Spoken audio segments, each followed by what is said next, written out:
Gnome here with your interesting facts for January 11th, so let us gnome our way through history, slipping into the corner where knowledge hides and legends wait to be found. On January 11th in 1908, President Theodore Roosevelt declares the Grand Canyon a national monument, preserving one of the most iconic landscapes on Earth and cementing his legacy as champion of conservation.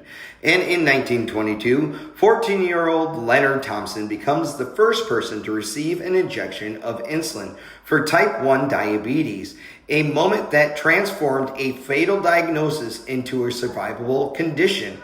One of the most important medical breakthroughs in human history. And in 1964, the Surgeon General steps up to a podium and drops a truth bomb that shakes a nation. Smoking causes cancer, a single report that changes public health forever.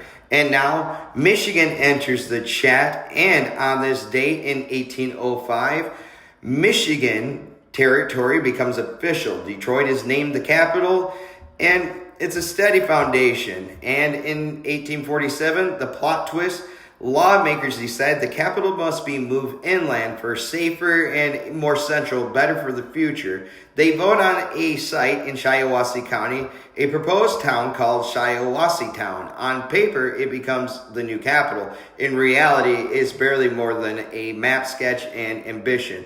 And the very next day, literally the next day, legislature pivots hard and they choose Lansing instead. A tiny settlement, a handful of buildings, but at least it existed. Shiawassee Town becomes the capital for almost what was a 24-hour footnote. That's a Michigan story. And remember, from the middle of the mitten to the edge of the Great Lakes, where the gnome calls home, we'll catch you later.